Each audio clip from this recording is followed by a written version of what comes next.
네, 베를린 자유대학의 이 타루피 교수님이라고 하는 분이 이 연구팀이 아주 재미있는 연구를 발표했습니다. 이 연구팀은 슬픈 음악을 듣는 이 심리를 알아보고자 772명에게 심층 질문을 던졌습니다.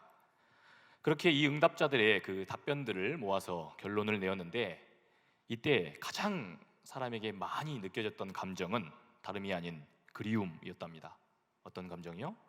그리움이라는 감정이었답니다. 그런데 이 연구가 주목을 받았던 이유는 따로 있습니다. 이 사람이 슬픈 음악을 듣게 되면 과거에 자기가 겪었던 그 유사한 어떤 슬픔의 경험을 추억하게 된답니다. 그런데 특이하게도 이 연구에 따르면 이때 사람이 쾌감을 느낀답니다. 이 슬픔을 느낌과 동시에, 이 추억함과 동시에 쾌감을 느낀다는 겁니다. 이와 같은 비슷한 주제를 연구했던 이 팽크 셰프라고 하는 교수도 있습니다. 이분은 아예 이 슬픈 노래를 들을 때 즐거움과 쾌락에 관여하는 우리 뇌의 그 보수계가 활성화된다는 것까지 밝혔습니다. 그에 따르면 심지어 이때 느끼는 그 쾌감은 성적 쾌감과 같다라고 그렇게 밝혔습니다. 이들은 사람이 슬픈 음악을 듣고 여기에 쾌감을 느끼는 그 이유에 대해서 이렇게 정리했습니다. 이 음악 속에서 지금 나타나고 있는 이 슬픔의 현실은 지금 나와 무관한 현실입니다. 실제로 내가 겪는 일이 아니라는 겁니다. 어차피 그 불행과 슬픔은 내가 당하는 일이 아닌 지금 남의 일이라고 하는 이 안도감, 바로 이 안도감이 여기서 쾌감을 자아낸 실체라는 겁니다. 여러분, 우리 속담에도 이 강 건너 불 구경한다라는 속담이 있습니다. 여러분, 그리고 이 세상에서 가장 즐거운 구경이 뭐가 있습니까? 어떤 구경이 제일 재밌죠? 저희 아내는 질문하니까 바로 싸움 구경이라고 하던데, 여러분 너무 경건하셔서 싸움 구경이 재미가 없으신가 봅니다. 여러분, 그런데 이 뇌과학이나 또 인간의 본성을 연구하는 많은 자연과학자들, 이들의 이 연구가 이것이 실제로 우리 인간의 그 본성 안에 아주 짙게 깔려 있다는 그런 증거를 우리에게 밝혀주는 겁니다. 이렇게 본다 한다면 우리가 이것을 인정하고 싶어 하지 않을 뿐이지, 우리 인간은 본능적으로 이런 비열한 그 감정을 마음속에 본성적으로 품고 있다는 뜻이 됩니다. 여러분, 우리가 본능적으로 이 타인의 고통을 바라보면서 여기에 비해서 지금 나는 굉장히 안전하다, 이 안전하다는 이 느낌에 안도감을 내고 여기에 쾌감을 느낀다니, 여러분 굉장히 섬뜩하지 않습니까? 그런데 여러분, 이 성경 안에도 이러한 인간 본성에 대해서 우리 주님께서 우리에게 아주 따끔한 일침을 주고 계시는 대목이 있다는 것, 여러분 혹시 아시겠습니까? 우리는 예수님의 산상수훈의 이 말씀을, 이 가르침을 시작으로 오늘 계속해서 마태복음 말씀을 저와 함께 나눌 때는 나누고 있습니다. 그런데 오늘 이 말씀을 제대로 이해하려면 이 말씀을 듣고 있었던 특별히 이 청중들의 상황을 한번 보아야 합니다. 이 청중의 그 구성 비를 살펴봐야 합니다.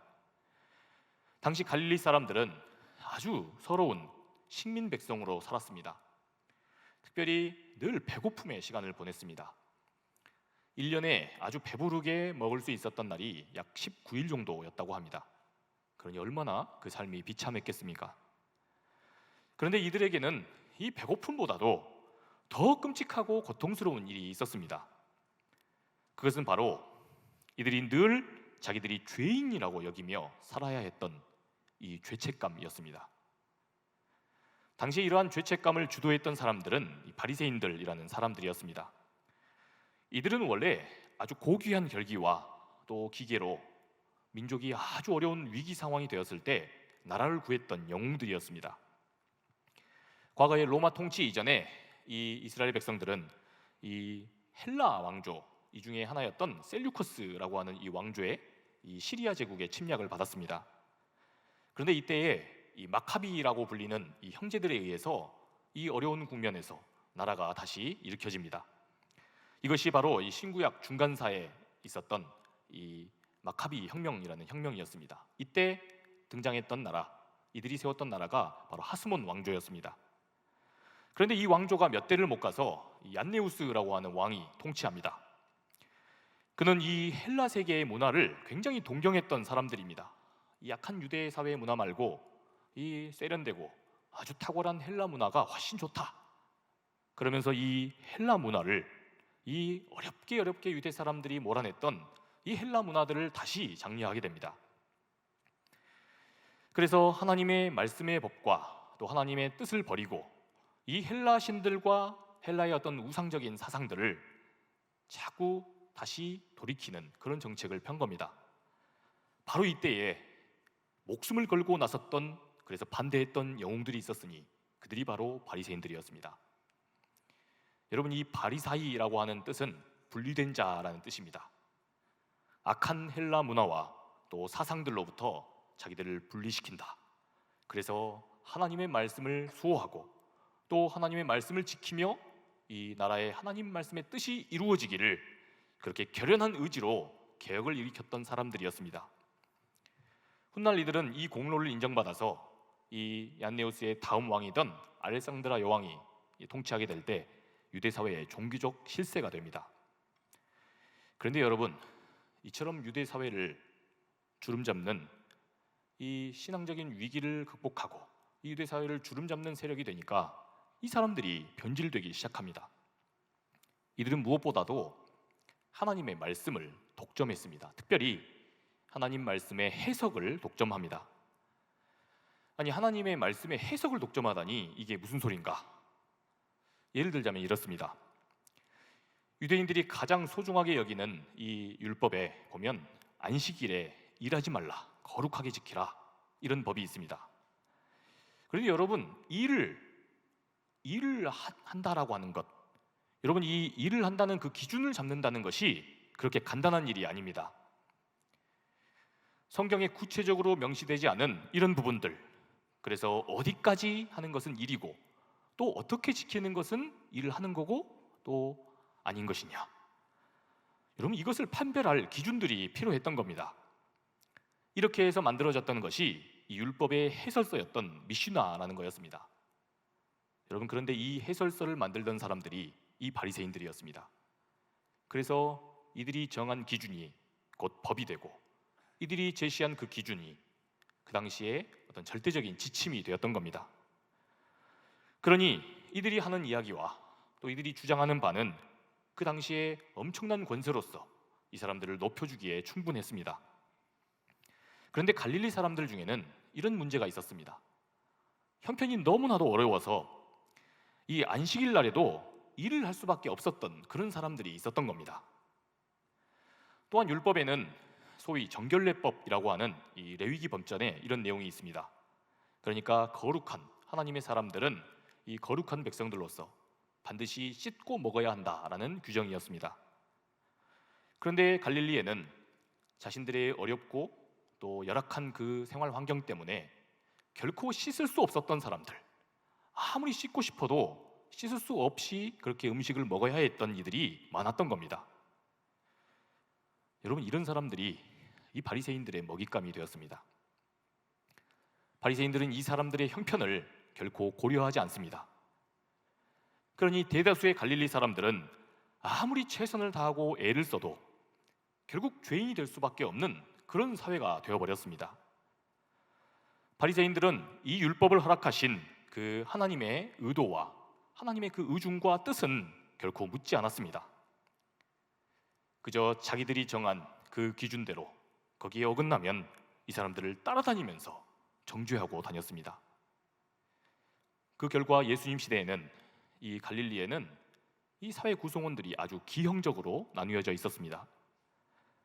한쪽에는 가난하고 어려운 그 형편 때문에 늘 죄인이라고 정죄를 받는 사람들, 이 사람들이 다수였습니다.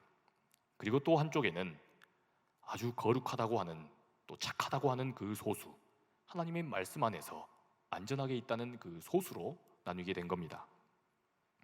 여러분, 오늘 하나님 말씀은, 오늘 이 주님의 말씀은 이런 상황을 두고 선포된 말씀입니다. 여러분, 우리가 이 점을 염두에 두면서 이 본문의 그 앞에 있는 말씀들을 잠깐 보겠습니다. 마태복음 5장 21절과 22절입니다. 옛 사람에게 말한 바 살인하지 말라, 누구든지 살인하면 심판을 받게 되리라 했다는 것을 너희가 들었으나 나는 너희에게 이르노니 형제에게 노하는 자마다 심판을 받게 되고 형제에 대하여 라가라 하는 자는 공회에 잡혀가게 되고 미련한 놈이라고 하는 자는 지옥 불에 들어가게 되리라. 아멘. 여러분, 이게 아멘 되십니까? 아멘 되세요? 예. 여러분, 이 말씀이 도대체 어떤 의미입니까?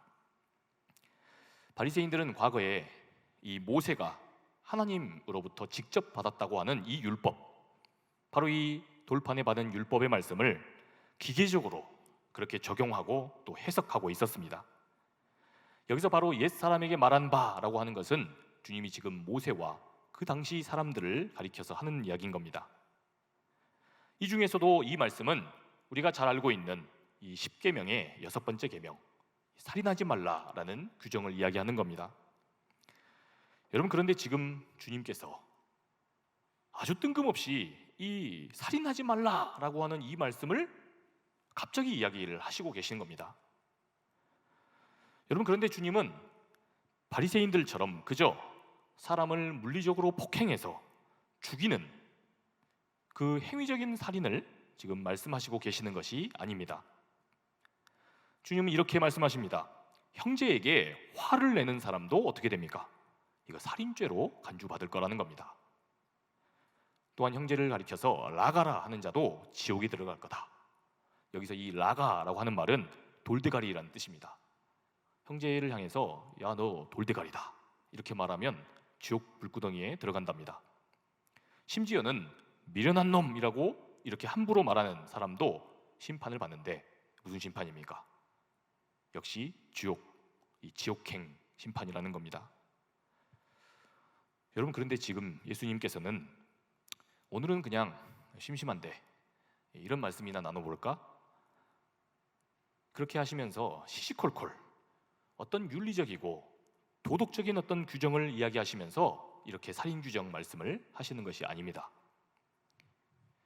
율법을 가지고 늘 백성들을 정죄하고 다니는 이 바리새인들과 또 이들의 그 정죄 속에서 늘 죄책감과 자책감 속에 짓눌려서 그 죄의식 속에 살고 있었던 이 다수의 많은 갈릴리 사람들, 이 양쪽 모두를 겨냥해서 지금 이 말씀을 하고 계시는 겁니다. 주님은 지금 이 양쪽 모두에게 이렇게 질문하시는 겁니다. 우리네 삶 속에서 무엇이 진정 살인인 것이냐? 무엇이 진짜 살인을 저지르는 것과 같으냐? 형제와 또한 자매와 이웃의 그 인생을, 그 존재의 가치를 자기가 하나님도 아니면서 함부로 죄인이다, 너는 실패한 사람이다, 그렇게 평가하고 그렇게 누군가의 삶을 폄하하고 파괴적으로 모욕하는 그 모든 것이 뭐가 된다는 겁니까? 이거 살인죄와 같다는 겁니다. 여러분, 이뿐만이 아니라 이어서 주님은 또 이렇게 말씀하십니다.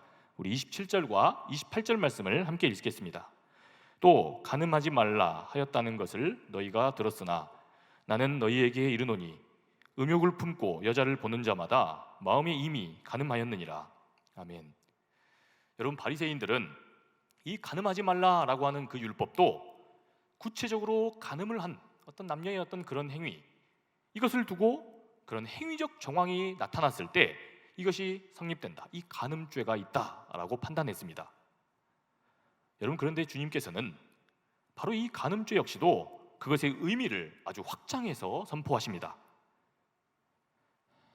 상대방 모르기에 그 상대방을 향해서 음란한 마음만 자기가 가져도, 그 마음만 품어도 모두가 간음이 된다는 겁니다. 상대방이 어찌 되든 말든 자신의 그 욕망을 채우기 위해서 누군가를 자기의 수단으로 여기게 되면, 누군가를 가십거리로 여기게 되면 그렇게 하겠다는 그 생각만 품어도 이것이 죄가 된다는 겁니다. 여러분, 오늘 하나님 말씀은 예수님이 지금 이 말씀을 하신 바로 뒤에 하신 말씀입니다. 우리가 이것을 염두에 두고 오늘 말씀을 다 함께 읽어보겠습니다. 만일 내 오른눈이 너로 실족하게 하거든 빼어내버리라. 내 백체 중 하나가 없어지고 온 몸이 지옥에 던져지지 않는 것이 유익하며, 또한 만일 내 오른손이 너로 실족하게 하거든 찍어내버리라. 내 백체 중 하나가 없어지고 온 몸이 지옥에 던져지지 않는 것이 유익하니라. 여러분, 이거 아멘 되십니까? 이 말씀이 여러분 진짜 아멘이 되시는 겁니까? 여러분, 정말 무시무시한 말씀입니다.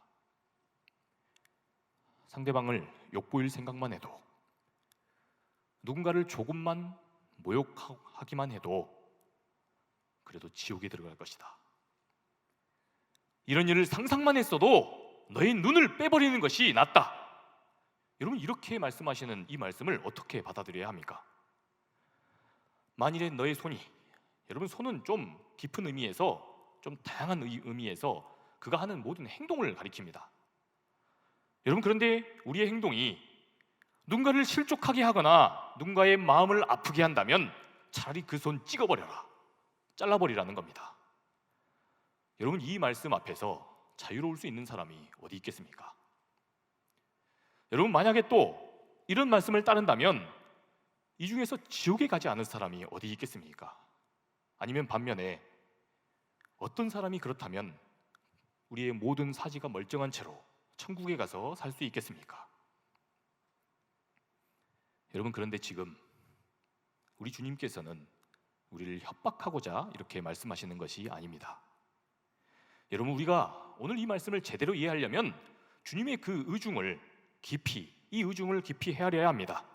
여러분, 지금 이 말씀은 아주 주님이 시시콜콜하게 우리들에게 이런저런 도덕적인 여러 가지 이야기들, 이것들을 트집 잡아서 우리가 조금만 나쁜 짓 하면, 조금만 생활 규범 하나만 어기게 되면 이 바리새인들처럼 우리 주님이 따라다니시면서 너희들을 강력하게 처벌하시겠다, 여러분, 그런 의도로 하신 말씀이 아닌 겁니다.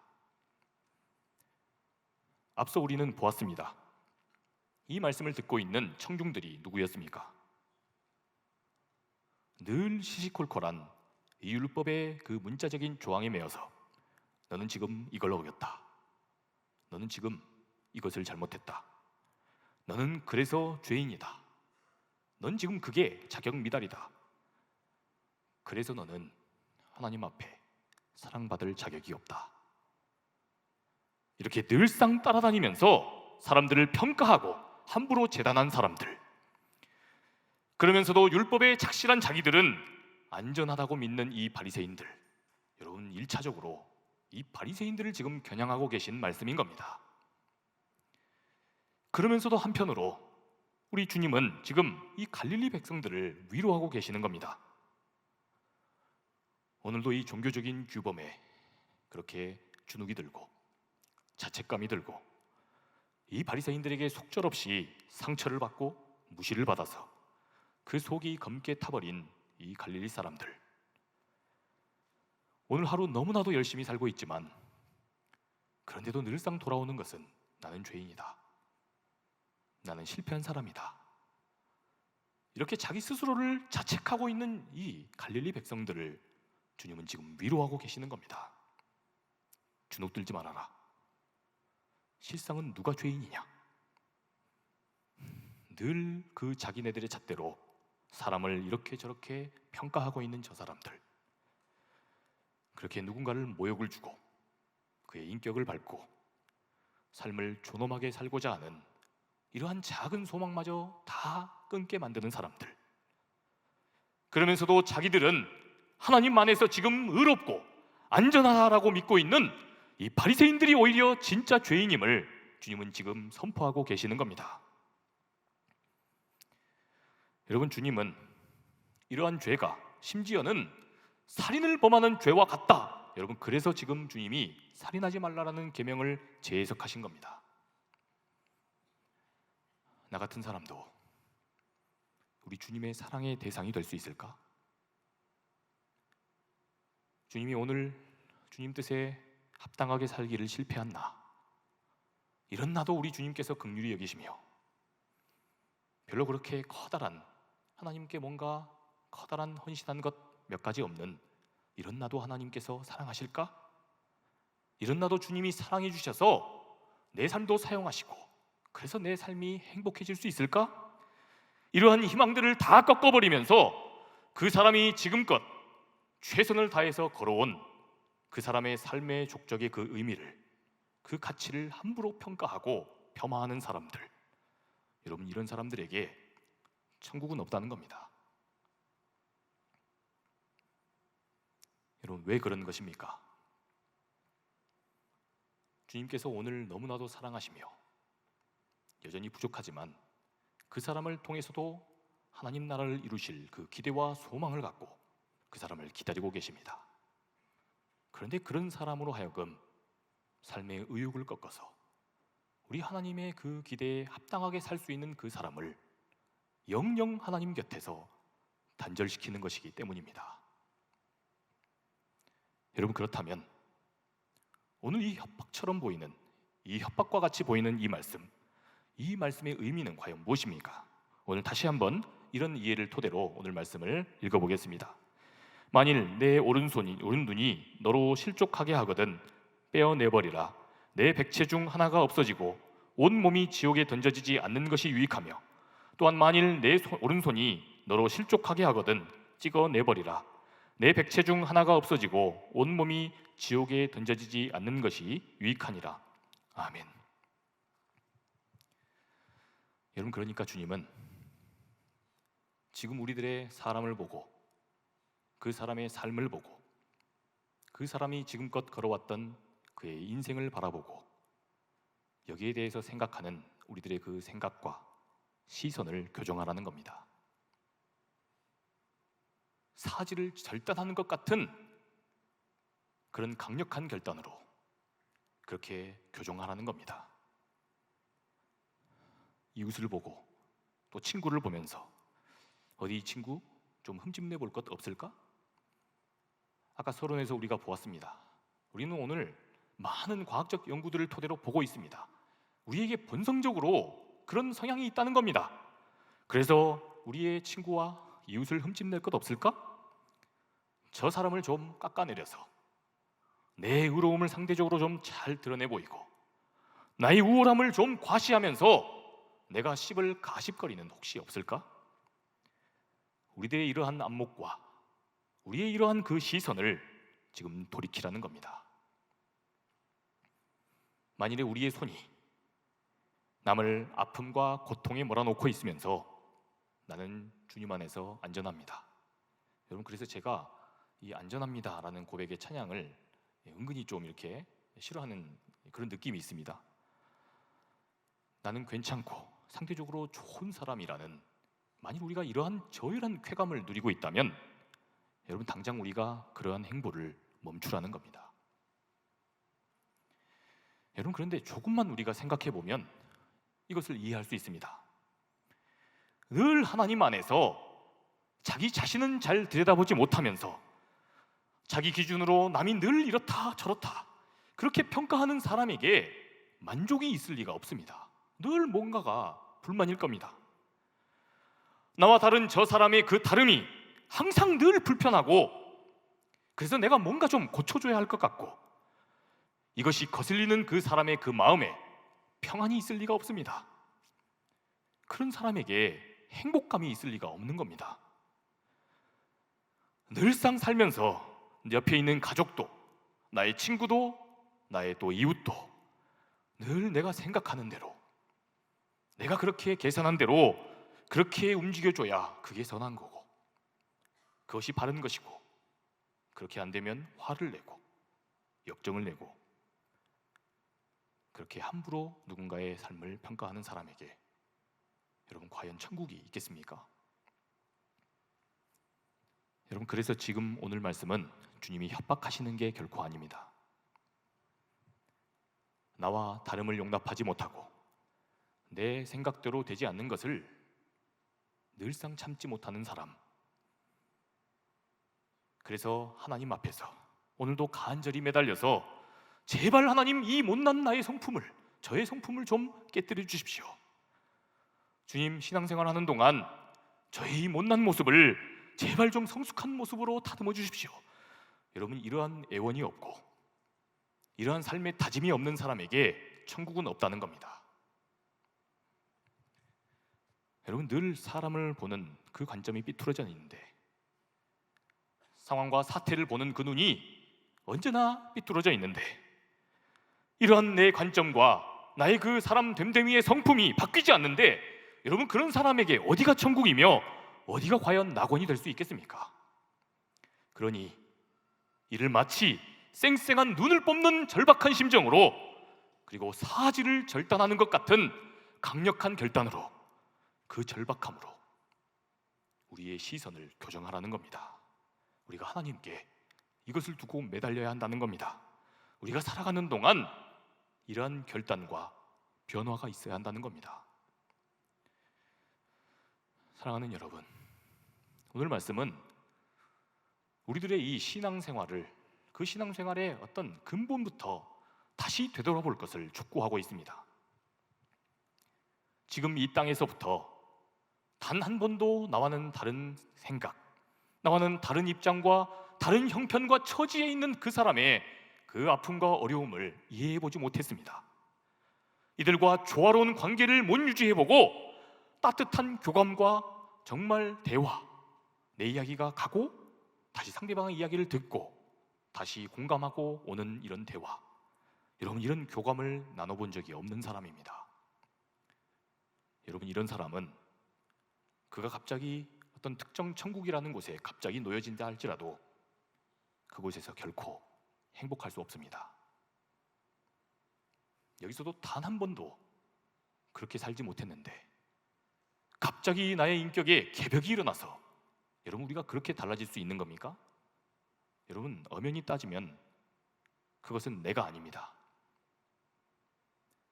여러분, 그러니 우리에게 이 과정이 중요한 겁니다. 그래서 우리가 이 땅을 살아가는 동안 우리가 훈련해야 하는 겁니다.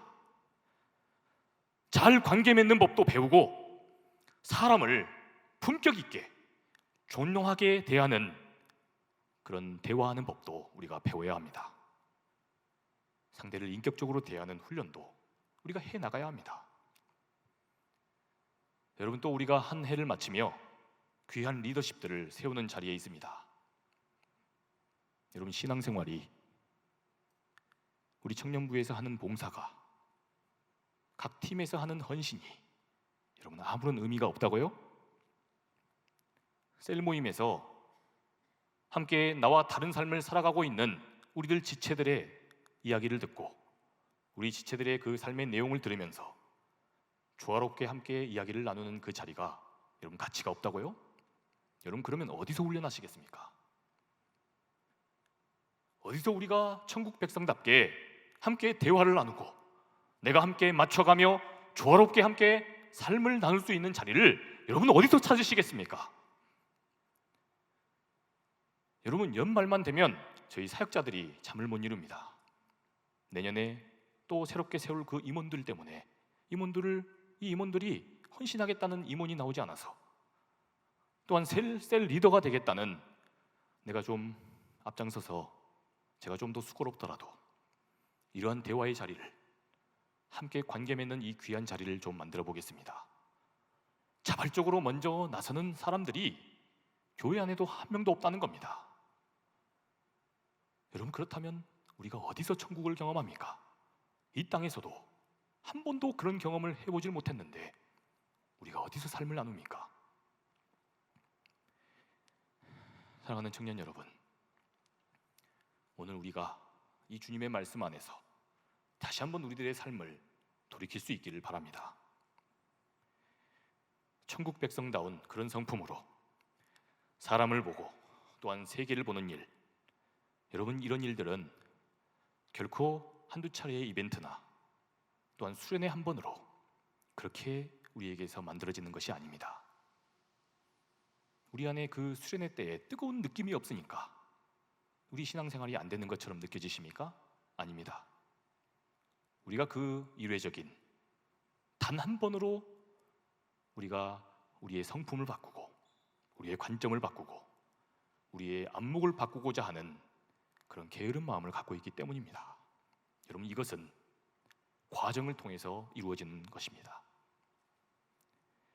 그러니 우리들의 사람을 보는 시선과 이 삶의 방식이 이 청년의 시기에 잘 훈련되어서 주님의 귀한 천국 백성으로서의 삶을 살아가실 수 있게 되기를 주님의 이름으로 축복합니다.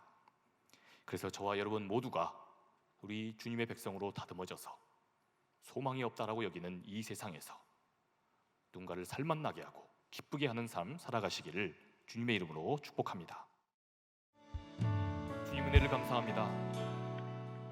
날마다 우리들을 그렇게 놀랍게 사랑하시는 그 주님의 사랑, 우리가 매주 깨닫고 우리가 이런 사람이구나, 하나님께서 이처럼 귀하게 보시는 사람들이구나 날마다 확인하며 살아가는 우리이지만 여전히 더 우리의 눈이 즐겁고 여전히 우리의 손이 더 재밌고 더 유쾌하고 이런 자리들만 값지고 의미 있게 여기는 우리들의 삶입니다.